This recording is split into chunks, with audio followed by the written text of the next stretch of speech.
confirm? Yes. Okay. Yes, it's working. Okay, excellent. Can I start, Gustavo?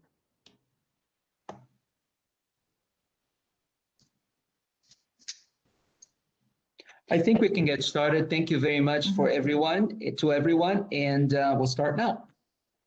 Thank you. Let me also welcome once again all those who joined us to the webinar outreach program sponsored by the Talent Acquisition Unit at the OSCE.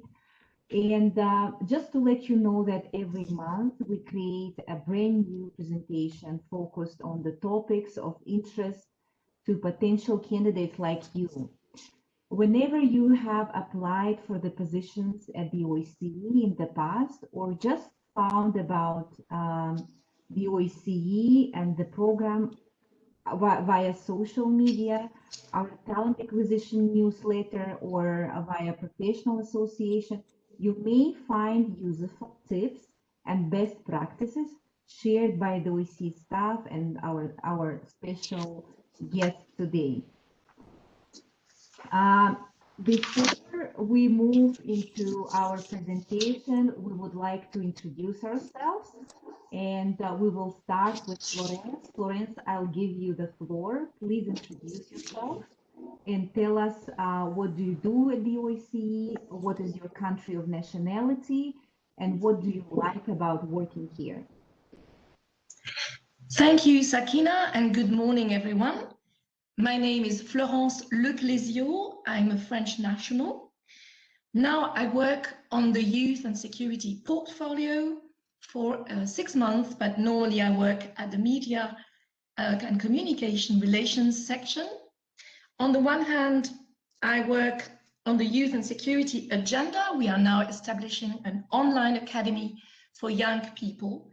So that's very exciting. And on the other hand, I'm in charge of the visiting group program. We organize online sessions for mostly university students, and I deliver presentations very similar to the one you will hear today. What I like about working in the OSCE is that we have a very multicultural environment and colleagues working, coming from very different backgrounds. So you keep learning from people. I also like very much the flexibility, especially in terms of learning opportunities that we have, since my position was transferred to another department to support my growth, my professional growth. I very much appreciate this. Thank you. Over to you, Sakina. Thank you. My name is Sakina Saudat Kadamova. I am from Tajikistan, and currently I work for the Secretariat as Talent Acquisition Officer. And what I like the most about the OSCE is that, first of all, especially for you who listen, the OSCE offers a variety of employment types, including those which are at the entry-level jobs, such as junior professional and at S-level posts, which we will lately talk about. The second is that the OSCE unified talented people from 57 countries, and those are from the different cultural and professional background. And I really, really enjoy working with these people and being able to interact with all these people at with different staff and at different levels. And third, the OSCE offers a very competitive and learning environment. You have the possibility to learn a lot, even if you are like myself, more than 14 years with OSCE. I can say that I learn every day something new, and this is a great benefit. And you have a possibility to move within the organization, and it gives you a huge advantage to be able to learn to get the field experience and to get the experience of institutions. And I think this is one of the great advantages of the OSCE. Okay, now let's look into our agenda today. So we are going to briefly cover about the OSCE, who we are, what we do, and where we are. So this is our agenda for today. And I pass the floor to Florence, and she will tell us more about the OSCE. Thank you, Sakina. What is the OSCE? I will now provide you with an overview of the organization's history, structures, and activities with the support of Sakina. So we can move to the next slide. Thank you. The OSCE is the world's largest regional security organization. We will talk about it a little bit more in details later, but now, so that you know, the countries in blue here, can we go back to the previous slide, please? Thank you. The countries in dark blue are our participating states. We have 57 participating states, and we also have 11 partners for cooperation. The partners for cooperation are not involved in the decision-making process. I would just mention who are the partners for cooperation. We have Mediterranean partners. These are Algeria, Egypt, Israel, Jordan, Morocco, and Tunisia. And the Asian partners are Afghanistan, Australia, Japan, the Republic of Korea, and Thailand. Can we move to the next slide, please?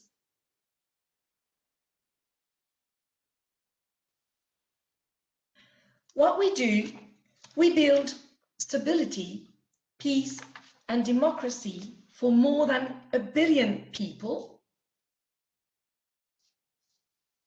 We can move. Thank you. And how we do this, we bridge differences and we build trust among participating states. And I think, Sakina, exactly. We do this through dialogue and cooperation on a comprehensive range of security issues. And we will see today what the security issues are. Thank you. With 57 participating states in North America, Europe, and Asia, the OSCE is the world's largest regional security cooperation working to ensure peace, democracy, and stability for more than 1 billion people.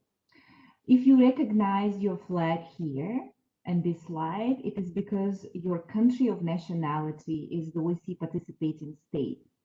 Therefore, you might be eligible to apply for the positions at our organization, including international seconded positions. Before we get to move on the details on seconded positions, let's learn more about the history, structure, activities of the OSCE. And I give the floor again to Florence. Thank you. So how did it start? Well, we started as a conference for security and cooperation in Europe. This conference was held in Helsinki during the Cold War in 1973. The purpose of the conference was to serve as a multinational forum for dialogue and negotiation between East and West. Already in 1969, the Soviet Union proposed a European Security Conference to be held. The talks about the talks started in 1972. In 1999, the CSCE became the OSCE, so an organization. Intensive negotiations were underway from 1973 to 1975, and after 2 years of discussions, the participating states, at the time there were 35 countries, met again in Helsinki on the 1st of August to sign our founding document, the Helsinki Final Act. The Act set the basis for the 3 dimensions as we know them today: the political military dimension, the economic and environmental dimension, and the human dimension. We will go more into details about the dimensions later. It is important to say that this document is not a legal document. It is only politically binding, not legally binding. Let's see what the principles are on which the countries agreed. The countries agreed on the so-called Decalogue, a set of 10 principles intended as a framework. First principle, sovereign equality of states. Principle number 2, refraining from the threat or use of force. Principle number 3, inviolability of frontiers. Thank you. Principle number 4, territorial integrity of states. Principle number 5, peaceful settlement of disputes. Principle number 6, non-intervention in internal affairs. Lawrence? Principle number 7, respect for human rights and fundamental freedoms, including freedom of thought, conscience, religion and belief. Principle number 8, equal rights and self-determination of peoples. Principle number 9, cooperation among the states. And principle number 10, fulfillment in good faith of obligations under international law. From the CSCE to the OSCE, after 1975, the CSCE continued as a forum with follow-up review conferences held in various European capitals, including Belgrade, Madrid, Vienna, etc., until the 1990s, until actually the late 80s with the fall of the Berlin Wall and reunification. Since 1975, a number of key documents on Euro-Atlantic and Eurasian security have been adopted by the CSCE and then the OSCE.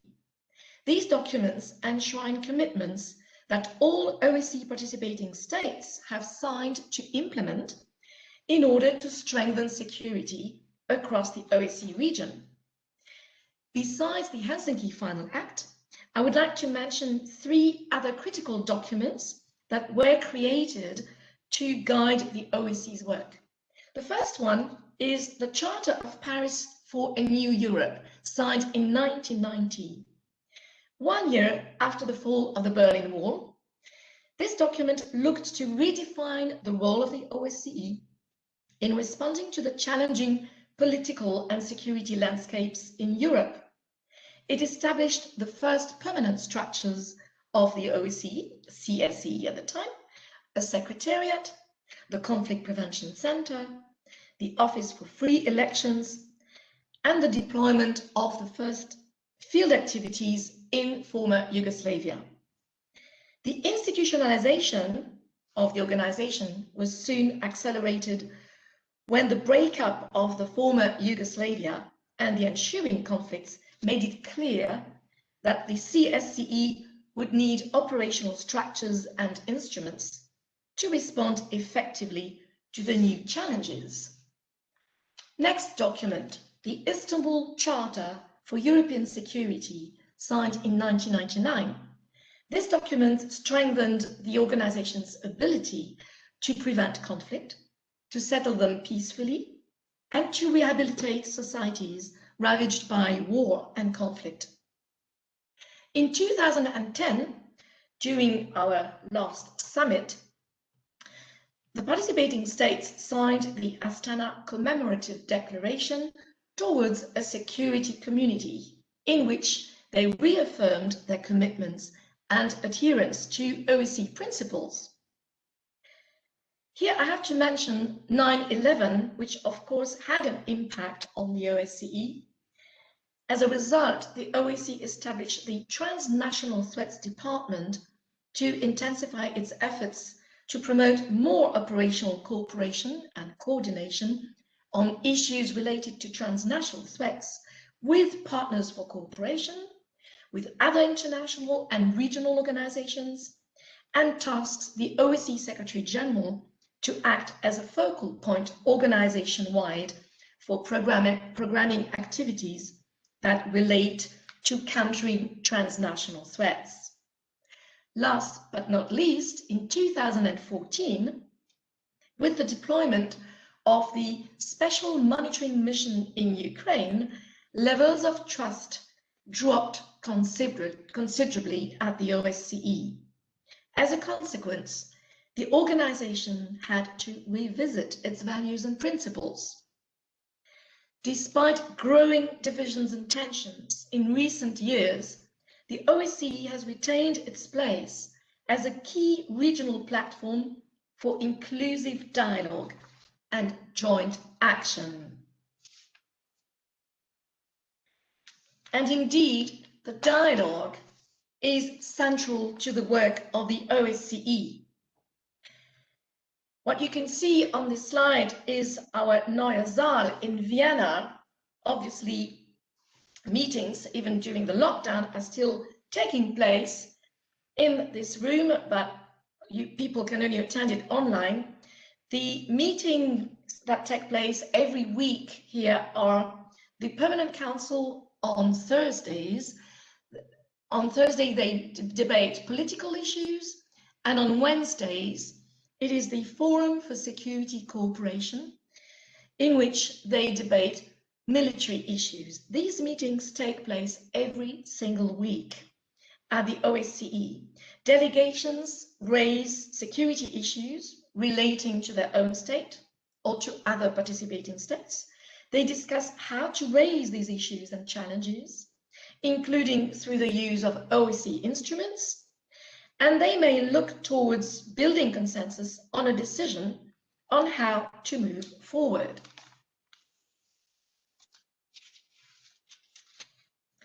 The OSCE also has a number of projects on the ground.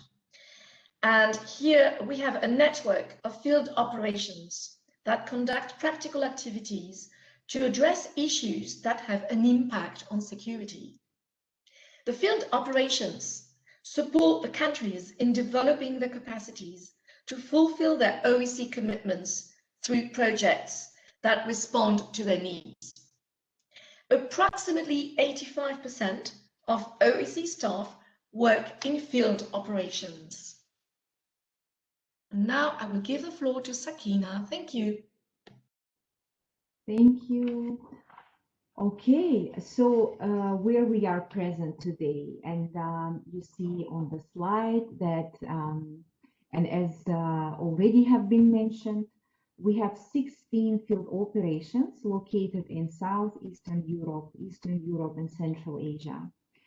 And the role of the field operations consists of helping the host country to fulfill its OSCE commitment, assisting in various areas of work, such as early warning, conflict prevention, crisis management, post-conflict rehabilitation, facilitating reforms of political process, such as law enforcement, foster local capacities, also keeping OSCE stakeholders informed about activities and their development, and supporting host countries to manage crises and to play a critical role in a post-conflict role. Now, what we do. So the OSCE works for stability, peace, and democracy for more than 1 billion people through political dialogue about shared values and through practical work that contributes to sustainable progress. The OSCE has a comprehensive approach to security, looking at it from the 3 dimensions perspective. As you can see here on the slide, the political, military, the economic and environmental, and human dimensions. So now with the political military dimension, the OSCE seeks to create greater openness, transparency, and cooperation, and has developed the world's most advanced regime of arms control and confidence building measures. Areas for work include reforms in the security sector and safe storage of destruction of small arms, light weapons, and conventional ammunition. Economic and environmental factors can pose threats and challenges to security and stability. Within the economic and environmental dimension, the OSCE supports its participating states in promoting good governance and environmental awareness, tracking corruption, sharing natural resources, and in the sound management of environmental waste.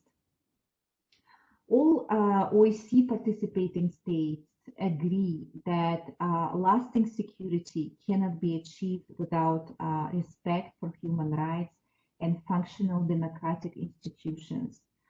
The OSCE helps its participating states strengthen democratic institutions, hold genuine and transparent democratic elections, promote gender equality, ensure respect for human rights, media freedom, the rights of persons belonging to national minorities, and the rule of law, and promote tolerance and non-discrimination. Now, on this slide, here you can see the many branches of the OSCE has activities on multiple dimensions. You can recognize the many areas of expertise we hire based on the color of that is specified in this slide. For example, the first dimension, which is political military dimension, here in the slide presented in red, you can find opportunities in the areas such as preventing transnational threats, border security and management unit, strategic police matter unit, dealing with conflict prevention and conflict resolution through the forum of security and cooperation, dealing with military matters, seeking to create arms control, confidence building measures, and others. The second dimension is economic and environmental. It's presented in green in this slide. And the possible areas and opportunities could be in the areas such as water and waste management, environmental awareness, promoting good governance, tackling corruption and money laundering.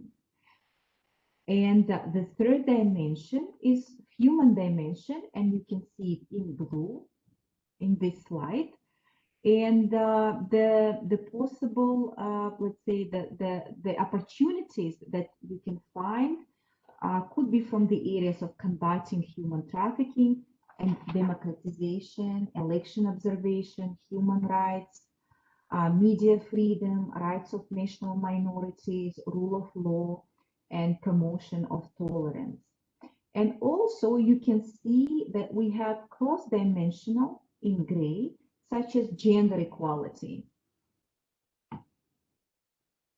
And now I give the floor again to Florence.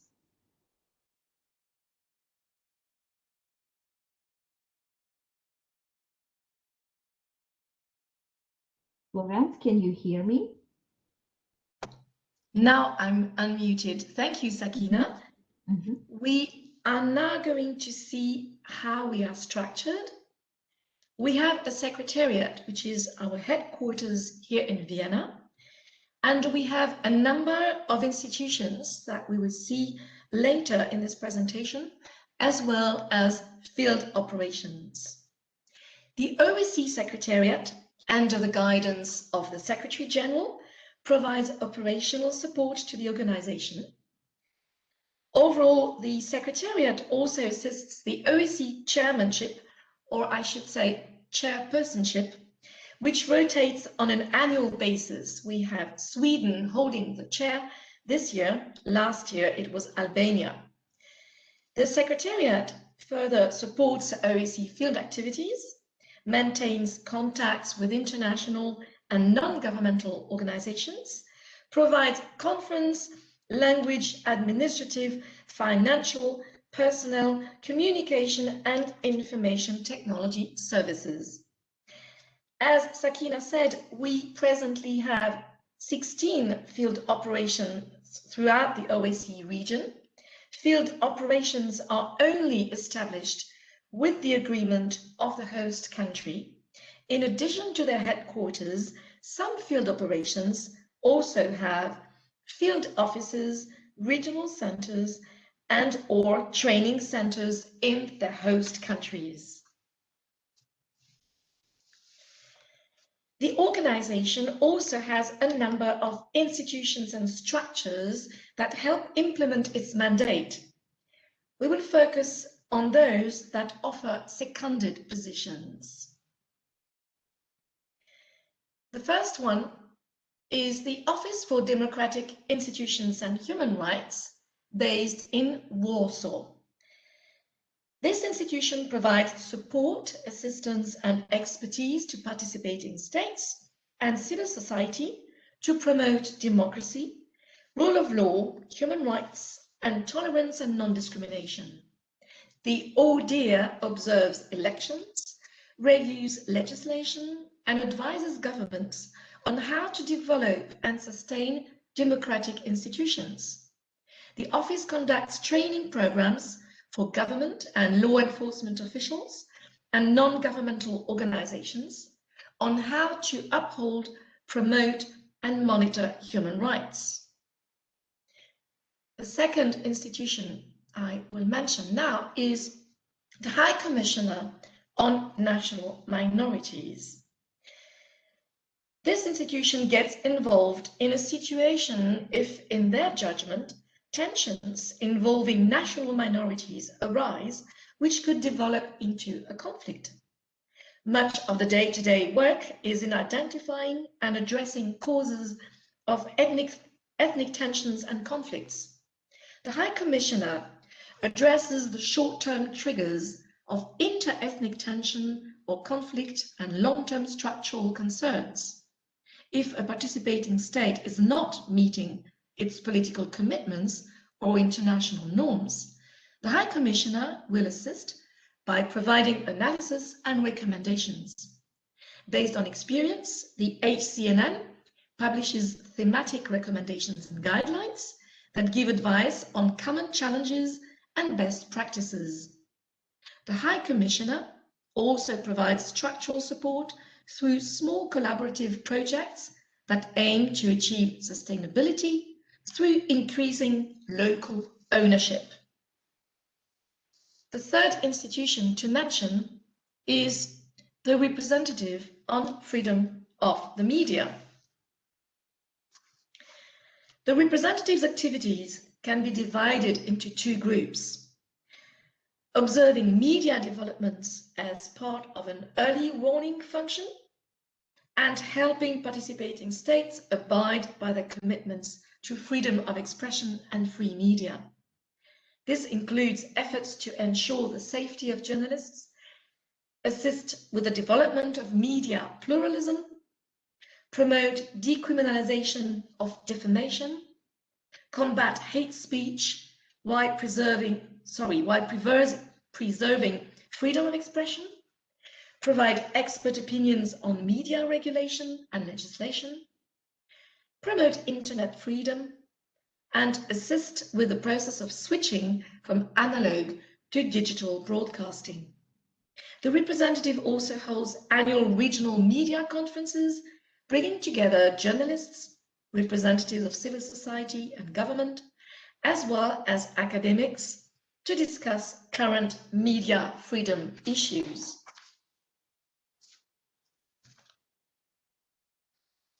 Now over to you, Sakina. Thank you. Now we will talk about the jobs that we have in the OSCE.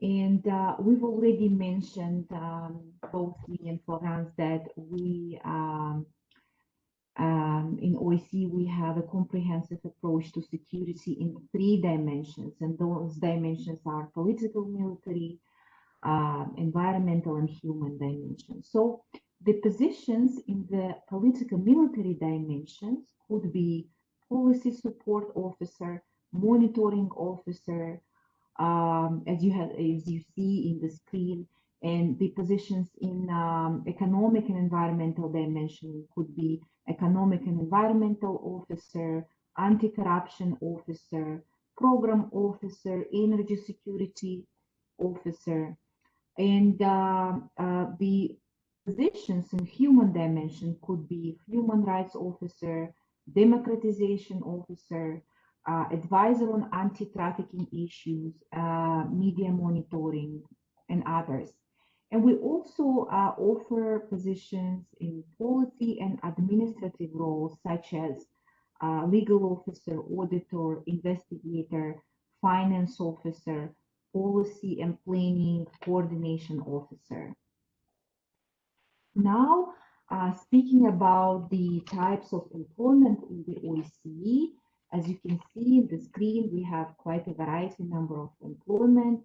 We have contracted staff, we have seconded staff, we have junior professional officers, interns, consultants, and short-term staff.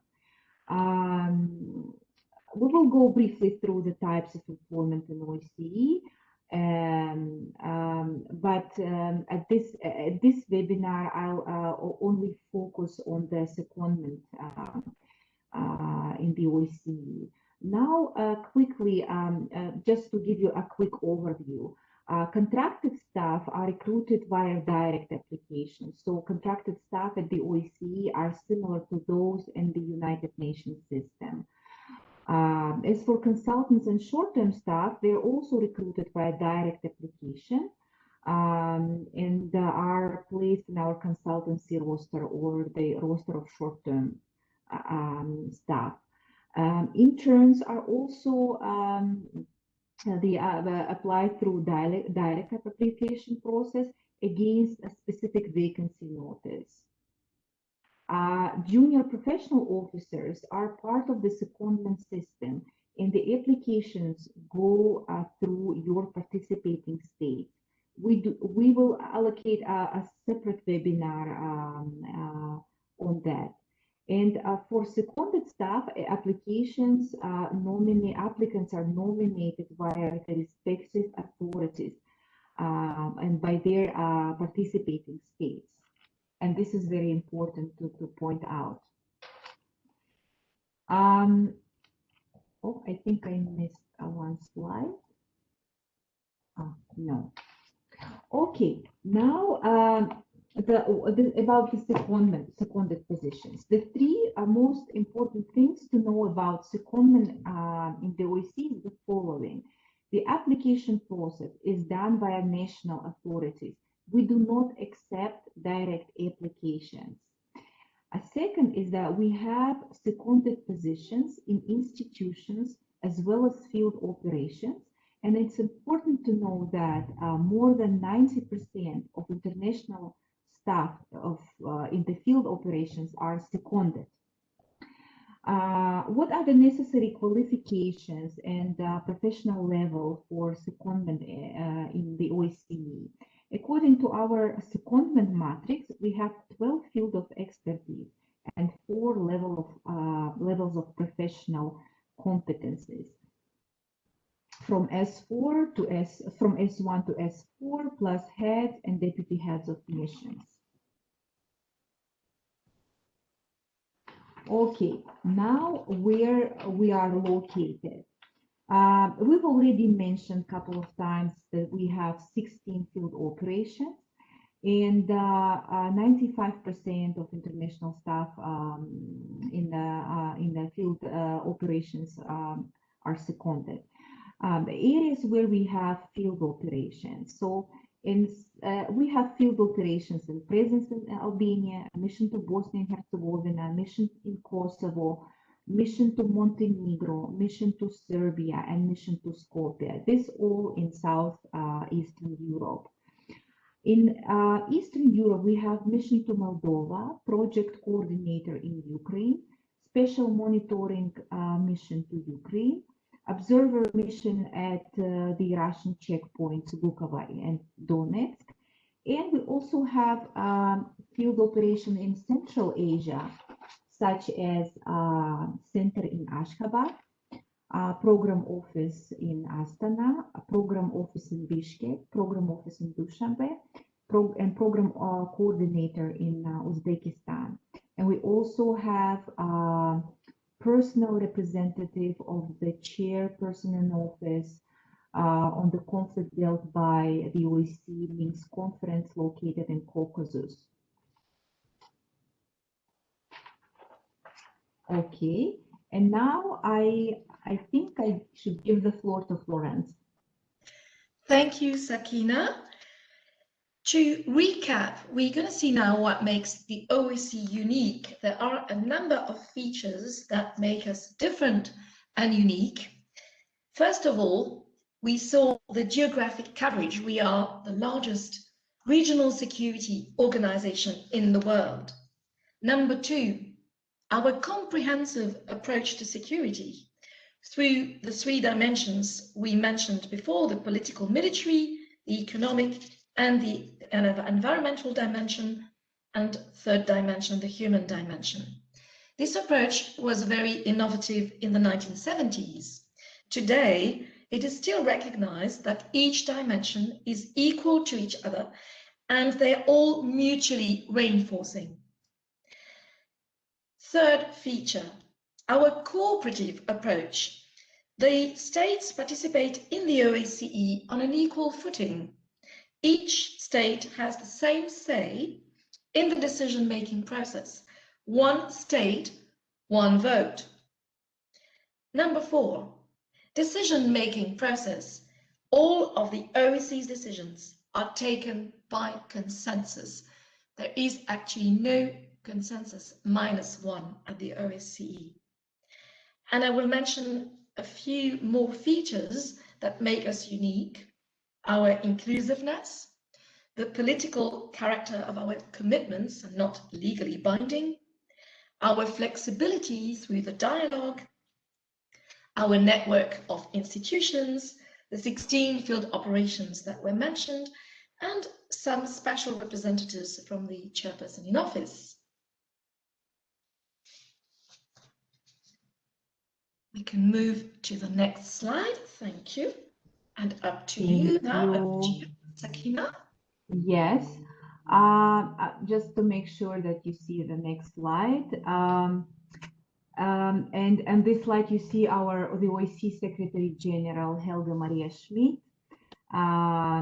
She is the Chief Administrative Officer of the OSCE and heads of the OSCE Secretariat, acting under the guidance of Chairperson in office. The Secretariat assists the OSCE Chair in its activities, provide operational and administrative support to field operations, and as appropriate to other institutions. It monitors trends, provides experts analysis, implements projects in the field. Okay, and the OSCE Chair is held for 1 calendar year by the OSCE participating state, designated as such by a decision of the Ministerial Council. The function of the chairperson in office is exercised by the Minister of Foreign Affairs of the state. And in this slide, you see our chair and Minister of the Foreign Affairs of Sweden, Ann Linde. And the priorities of Swedish chair are the following: ministerial cooperation, conflict resolution efforts in the region is a high priority. The ongoing conflicts and crises in and around Nagorno-Karabakh, Ukraine, Moldova, Georgia, and Belarus, meaningful inclusion and empowerment of women, strengthening gender equality in all aspects of the organizational work, and strong and unique joint commitment within the OSCE to the participation of civil society. And in this slide, you see OSCE heads of institutions. And let me also present they each have. Matteo Mecacci is Director of the OSCE Office of Democratic Institutions and Human Rights. Khairat Abdurrahmanov, a High Commissioner. You also see Teresa Ribeiro, OSCE Representative of Freedom of Media. And Peter Lord Bones, the President of Parliamentary Assembly. Okay, we are almost at the end of our presentation, and I also wanted to draw your attention to our resources that we have. We have the talent acquisition newsletter, which I strongly encourage you to subscribe to be able to track on our job openings with OSCE, and also check our resources on jobs.oesce.org, our infographics and recruitment in 10 steps, which would be really, really useful for you to understand how the recruitment processes are held in OSCE, and also check our webinar programs that is also available in jobs.oesce.org. In addition, I would like to encourage all of you today who have the background aligned with our comprehensive approach to security to apply for the 60 slots in our third virtual recruitment bootcamp for women. It was advertised in LinkedIn, and the deadline is for application is 19th of March. We thank you very much. You see also the link that is posted on in the chat. If you can click on the link and check the information that on our recruitment bootcamp for women. And yes, the floor is open for the questions. We have a little bit time to answer your questions, if any.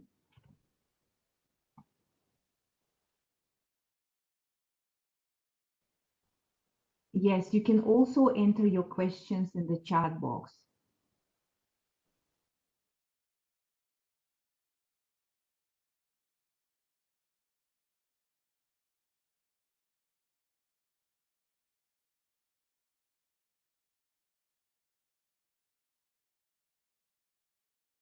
No, thank you for your questions. We will select the most relevant questions that would be interested to the entire audience.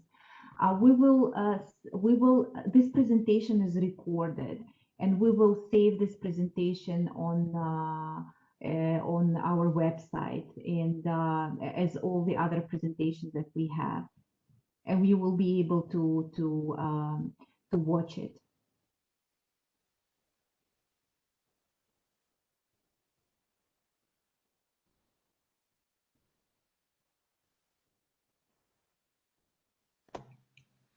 Sakina, there is a question about the next recruitment for the JPO program. Do you have maybe a date here? No, I don't have any date. Just to mention that the GPO is, as I mentioned in my presentation, the GPO applicants, they're also treated as secondment. So currently, and I will ask Gustavo if he has any information. Currently, the GPO program is frozen. This is due to current pandemic. I'll jump in right now if that's okay. Hello, everybody. This is Gustavo. The JPO program is expected to open again in the near future after we have a greater resolution for the Corona situation, because we do have to have individuals travel not only to the Secretariat to spend their first 6 months and travel to field operations for their second 6 months within the organization. Another question that we have here, Sakina, is regarding the differences between international seconded and international contracted positions. Would you be able to very quickly give us a few differences? Yes. The major difference, and as it has been already mentioned by us, is that for international contracted positions, we have direct application process similar to UN organization. For international contracted positions and openings, you should be able to apply only through your respective participating state, through your delegation.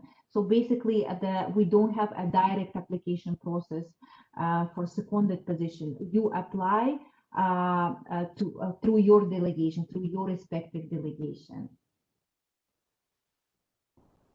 Is this clear? And if you want more information on whether or not your country of citizenship may actually sponsor secondment in different situations, you can always contact the delegations. We do have the link to the delegations added here. If you can't find it, you can always Google OSCE delegations and you will find more information. Another question that we have here is, let me find it. Do you have any advice on how to prepare properly for the very first time for a job interview in the OSCE or international organizations in general? Sakina.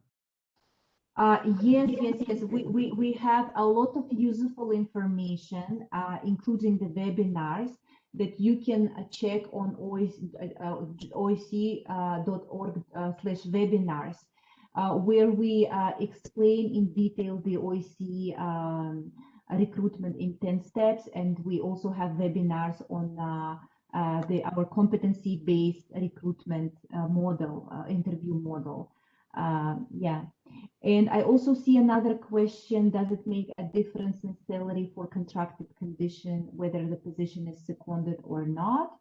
Yes, it does, but also I will have to refer you to your participating state, because some different participating state has different modalities. Some participating states are paying salaries and some are not. So I would encourage you to check with your respective participating state on that. Another question that we have here is, once the online application is submitted, the first screening of CV, is it conducted by a program, by artificial intelligence, I assume they mean, or a human being? Yeah, thank you for this question.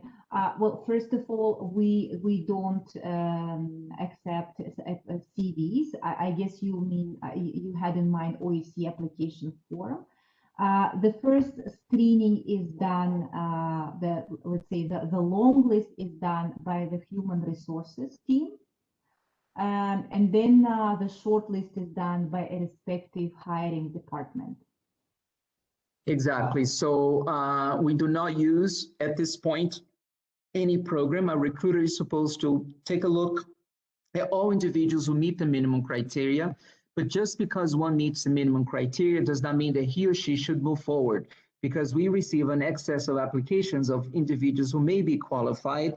And part of the reason why it takes time to process recruitment here at the organization is that we have multiple steps to collect evidence from candidates. If you want to understand the process better, you can simply click on the infographics button that you see at jobs.osce.org, and then you can have a brief explanation of recruitment in 10 steps. You can also on understanding the recruitment process at OSCE, which walks you through the entire process from beginning to end, telling the roles of the applicant, the hiring manager, and the recruiter per se. Sakina and Florence, if we can close now, as we are 2 minutes to the top of the hour. Yes. Thank you, Gustavo, and thank you for all who participated in this webinar. I hope it was useful. Thank you. Thank you very much for attending.